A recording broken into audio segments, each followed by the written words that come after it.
설교를 지금도 기억하고 있는지 모르겠습니다. 이사야서 5장 말씀을 통하여서 하나님께서 포도원을 기름진 산에 베푸시고 극상품 포도나무를 심었다. 포도원 비유인데요. 오늘은 예수님께서 그것을 좀 더 발전적으로 사실 자기에게 적용을 해서 새롭게 포도원, 특별히 그 포도원을 잘 관리하고 농사하는 이 농부에 대한 비유로 오늘 말씀하고 있습니다. 예수님께서 이제 마지막 이 땅에 오신 궁극적인 목적, 인류를 구원하는 대속의 사역을 십자가에서 이루기 위해서 예루살렘 성에 입성하시고 그리고 그 다음날 다시 제자들과 성전에 들어가서 성전을 깨끗하게 청소하는 그 성전 정화 사건의 연장선상에서 이 성전의 주인된, 그 당시에 하나님이 주인이지만은 성전을 통해서 온갖 이득과 기득권을 누리는 대제사장을 비롯해서 당시 종교 지도자들과 마찰을 계속하고 있습니다. 그들의 기득권이 빼앗길까 해서 사실 예수님을 제거하고자 하는 그런 모략과 계계를 계속 꾸미고 있는 것이죠. 오늘 이 본문은 바로 그런 배경에서 보아야 합니다. 이 악한 포도원 농부 비유에서 이 포도원의 주인은 당연히 하나님이고 이 포도원은 이스라엘 백성들을 의미합니다. 이 악한 농부들은 그들을 정말 하나님의 진리로 이끌고 양육해야 될 바로 종교적인 지도자들, 대제사장, 서기관, 그 앞에 나오는 장로와 같은 유대 지도자들을 의미하고 종들, 주인이 보낸 이 종들은 때때로 하나님께서 선지자들을 보내죠. 예언자들을 보내는데 바로 하나님의 사람들, 선지자를 의미하고 마지막 그 아들은 하나님의 하나밖에 없는 아들 예수님을 의미합니다. 우리가 오늘 이 9절에 보면 포도원 이 농부들을 하나님께서 진멸한다. 그리고 다른 사람에게 이 포도원을 맡기겠다라는 말씀을 볼 때에 이 말씀은 바로 이 농부들, 사악한 자들을 하나님께서 심판하신다 하는 것을 우리에게 말씀합니다. 그러나 그보다 여기 더 중요한 이 비유의 말씀은 예수님 자신이 이제 십자가에서 이룰 희생을 그 시편 118편의 말씀을 인용해서 버린 건축자들이 버린 돌이 바로 모퉁이 돌이 되었다. 그렇게 말씀을 하시죠. 이 모퉁이 돌은 바로 주님 자신을 의미한다. 그렇게 설명을 합니다. 바로 이 종교 지도자들은 자신의 욕심을 채우기 위해서 예수님을 이렇게 버렸습니다. 죽이려고 합니다. 결국 십자가에 못 박았죠. 그러나 그 예수님은 성전에 있어서 가장 중요한 하나님의 나라의 가장 중요한 모퉁이 돌이다 하는 사실입니다. 이 말씀을 그들에게 해주지만 그들은 끝까지 하나님의 뜻과 말씀을 이해하지 못하고 백성들을 충동해서 십자가로 내몹니다. 십자가 사건은 하나님의 구원 계획이지만은 이스라엘 백성들 종교 지도자 입장에서는 하나님 앞에 정말 말로 닿을 수 없는 죄를 범하는 일입니다. 오늘 본문의 이 포도원 농부 비유, 이 악한 포도원 농부죠. 이 비유를 보면 포도원 주인이 포도원을 농부들에게 세를 주고 멀리 타국으로 떠났다. 그렇게 말합니다. 포도원에서 나는 이 소출의 일부는 이 포도원을 잘 관리해서 농사 짓는 이 농부들의 수고의 몫으로 누릴 수 있습니다. 그러나 약속된 그 수확의 나머지는 주인에게 돌려줘야 될 몫입니다. 그런데 이 주인의 몫은 물론이고 포도원 자체를 빼앗아 버리려고 하는 그런 탐욕이 바로 여기 가득한 것을 오늘 본문에서 볼 수가 있습니다. 사악한 이 포도원 농부들은 대제사장과 서기관 같은 종교 지도자들인데요. 저들에 의해서 죽게 된 이 포도원 주인의 아들, 바로 앞으로 완성될 온전하게 될 포도원 하나님의 나라, 그 주인 되시는 예수 그리스도를 의미합니다. 포도원 주인의 아들로 포도원에 파송된 바로 메시아 우리 주 예수 그리스도, 그가 이렇게 농부들, 악한 농부들에 의해서 죽게 되었다. 바로 주님의 순환과 그 십자가 죽음에 대한 예언과 계시의 말씀인 거죠. 그렇다면 포도원 농부인 이 사악한 청지기들의 운명은 어떻게 될까? 바로 주인을 배신하고 배반한 저들은 결국 비참한 심판, 파멸을 당하게 된다는 겁니다. 그래서 오늘 9절에 포도원 주인이 어떻게 하겠느냐? 와서 그 농부들을 진멸하고 포도원을 다른 사람에게 주리라. 여기서 특별히 예수님은 포도원 주인이 어떻게 하겠느냐? 이렇게 질문을 던집니다. 답은 뻔하죠. 그렇기 때문에 주님께서 답을 듣고자 이 질문을 한 것이 아닙니다. 이미 오히려 주인의 그 행동, 마음에 결정한 행동을 강조하기 위함입니다. 당연히 처벌받아 마땅하지 않겠느냐라는 것이죠. 포도원 주인은 자기가 보낸 종들을 죽이고 최후로 자기 아들마저 죽인 이 악한 농부들을 반드시 심판할 것이다 라는 말입니다.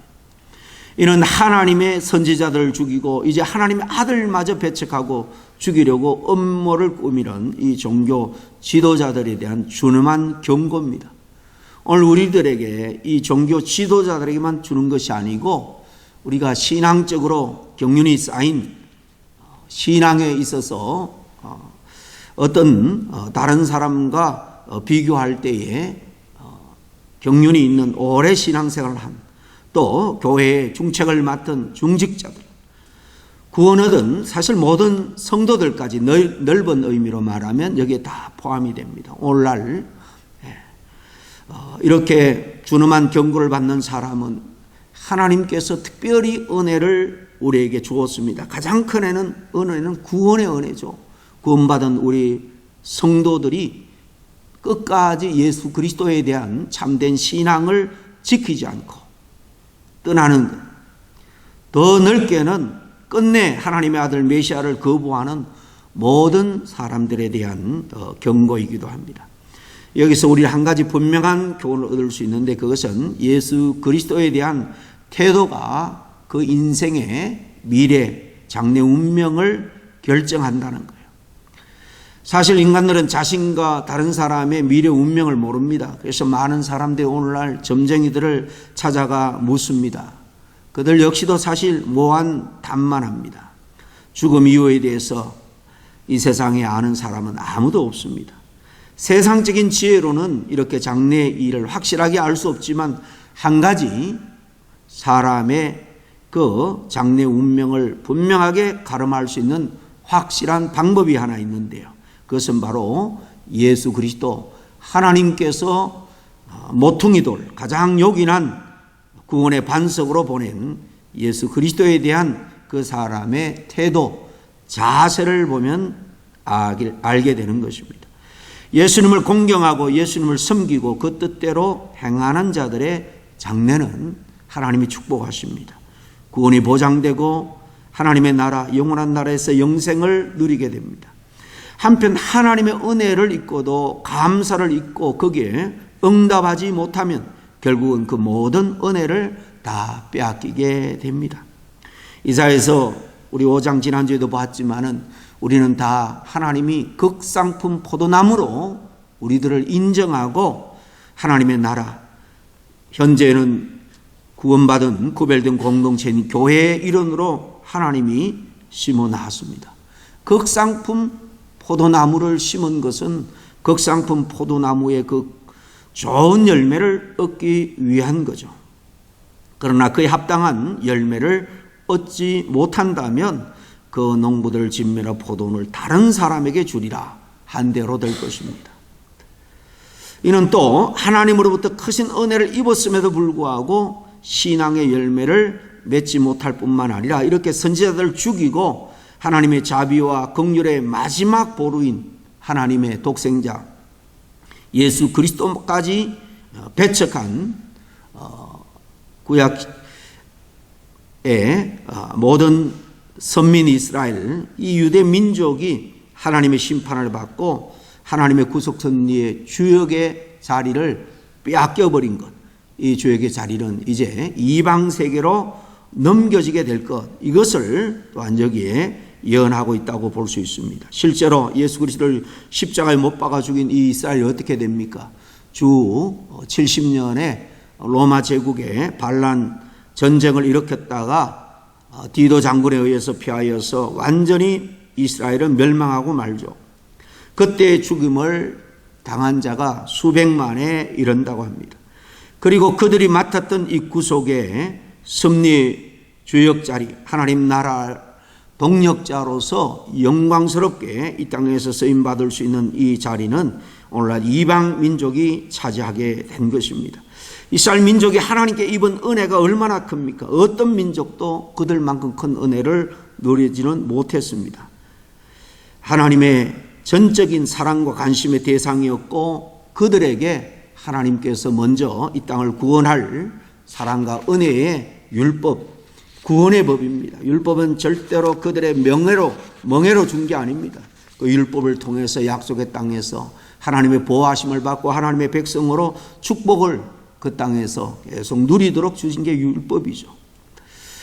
그들에게 이런 특권이 하나님께로부터 일찍이 주어진 것입니다. 그것뿐만 아닙니다. 그들이 실수하고 잘못할 때 하나님께서 보내진 선지자를 통해서 계속해서 정말 구원의 복음, 하나님의 말씀을 듣고 하나님의 아들 또한 그들 중에 나오는 축복도 받았습니다. 그렇지만 그들은 그처럼 큰 은혜를 입었음에도 불구하고 그에게 바른 합당한 응답을 할 줄 몰랐습니다. 그래서 예수님을 배척하고 불신하고 제멋대로 사는 사람들의 장래는 이렇게 하나님이 진노할 수밖에 없다, 심판할 수밖에 없다는 것을 오늘 잘 보여줍니다. 우리 주님은 하나님께서 인간의 구원과 심판을 위해 세우신 절대 기준이기 때문입니다. 하나님이 다시 이 땅에 구원 얻을 만한 다른 이름을 주신 적이 없다라고 분명히 말씀합니다. 그럼 오늘 이 말씀 안에서 우리도 이스라엘 백성들처럼 하나님의 특별한 은혜를 받아서 먼저 구원의 백성으로 부름받게 되었는데 이 하나님의 자녀 백성으로 살아가면서 온전하게 응답하고 살아가고 있는지 우리는 순간순간마다 자문해 보아야 할 것입니다. 정말 오늘 내가 살아가는 이날에도 내 모든 소유권의 주인은 하나님인가 묻고 살아야 됩니다. 주인의 것을 나의 소유로 그렇게 착각하고 착복하면서 베풀어 주신 그 은혜를 잊어버리고 살아가고 있지 않은가 돌아보아야 합니다. 그리고 나의 앞길과 운명을 어디에 맡기고 살아갈 것인가 늘 질문하며 살아야 될 것입니다. 하나님의 큰 은혜를 입고도 합당하게 응답하지 못하는, 열매 맺지 못하는 그 삶의 결과는 자명하다 하는 것을 늘 깨닫고 우리 자신을 돌아보면서 늘 정말 건신하며 신앙생활을 해야 될 줄로 압니다. 주님에 대한 태도에 따라서 그 사람의 장래 운명이 결정되고 그 크고도 귀한 구원의 은혜를 입고도 제멋대로 하나님 앞에 응답하지 못하는 삶을 살아간다면 그 은혜는 이 이스라엘 백성들처럼 빼앗기고 말 것입니다. 포도원의 농부인 유대 종교 지도자들의 패착은 뭡니까? 주인의 자리를 뺏고 주인의 뜻, 그 주인의 약속을 무시하고 주인으로 인정하지 않은 데 있습니다. 포도원에서 하루 종일 몇 달이고 일하다 보면 착각하기 쉽습니다. 주인이 보이지 않고 그냥 일거리에 매몰되어 있으면 자기가 그 농장의 주인인 것처럼 착각하기 쉽다는 것입니다. 그래서 풍성한 포도송이를 산출하고 그 포도원 자체를 다 내 것으로 만들고 싶은 탐욕이 고개를 들게 됩니다. 그런 자신을 통제하지 못하면 이처럼 탐욕을 채우기 위해서 종을 죽이고 아들까지도 죽이는 이런 죄악을 서슴없이 범하게 되는 것입니다. 오늘날 처음에는 정말 하나님의 사역을 잘하다가 사람들이 모이고 부흥하니까 교주가 되겠어 이단으로 전락해버리는 많은 사람들, 굳이 그런 사람들까지 덜먹이지 않는다 할지라도 오늘날 건전한 교회에서도 정말 담임 목사가 킹덤 오브 갓이 아니라 사람들의 박수와 영광을 받고 또 교세가 커지면서 말 그대로 킹덤 오브 담임 목사, 자기의 왕국을 위해서 목회를 하다가 명예롭지 못하게 그렇게 그 사역이 끝나버리는 그런 예도 오늘 얼마나 많은지 모릅니다. 1차적으로는 우리 목회자들이, 교회 지도자들이 이 말씀을 통해서 늘 자기 자신을 돌아보고 경각심을 가져야 합니다마는 우리 모두가 또 동일한 은혜를 우리가 정말 받았기 때문에 그 은혜에 합당한 삶을 살아가야 하는 것입니다. 오늘 이 말씀을 통해서 첫째는 우리 안에 정말 계속해서 일어나는 탐욕을 잘 절제해야 될 줄로 믿습니다. 내 인생의 주인이 내가 아니라는 사실을 우리가 인정해야 됩니다. 세상 사람들은 자기가 스스로 태어나서 스스로 자기의 삶을 영위하고 이 모든 축복을 누리고 있다 착각을 합니다. 그렇게 살아가는 사람은 절대로 하나님을 인정할 수가 없습니다. 자기 인생의 주인이 하나님이 아니라 주인이기 때문에 자기 재성을 따라 자기 욕망의 노예가 되어서 살아갈 수밖에 없습니다. 그런 사람은 모든 일에 교만합니다. 모든 것에 욕심을 부립니다. 그렇기 때문에 서로 빼앗고 속이고 죽이는 일까지도 서슴지 않는, 결국 스스로 자멸하고 패망하는 그런 아비규환의 세상을 만들 수밖에 없습니다. 하나님은 우리에게 말씀합니다. 심령이 가난한 자가 복이 있다고. 우리는 주님의 피조물입니다. 하나님 없이 살 수 없고 또 하나님 없이 우리의 장래는 정말 구원받을 수가 없습니다. 이것을 정말 가난한 심령으로 깨닫고 인정하는 자가 복을 누립니다. 그래서 우리 신앙생활은 계속해서 우리 자신들을 낮추는 거예요. 주님 앞에 우리 자신들을 복종시키는 것입니다. 겸손하게 정말 내가 누리는 모든 것이 하나님께로 왔음을 인정하고 그에 합당한 삶, 주님의 영광이 되는 삶을 살아야 될 줄로 믿습니다. 그리고 십자가에 돌아가신 예수님이 모퉁이 돌이 되셨기 때문에 바로 정말 그분을 우리가 의지하고 그분에게 붙어 있을 때에 상속자이신 모든 유산에 주신 그분에게 정말 우리의 인생을 맡길 때에 우리가 그분의 은혜와 그 십자가의 공로와 축복으로 말미암아 하늘나라 유선을 함께 누리게 될 것입니다.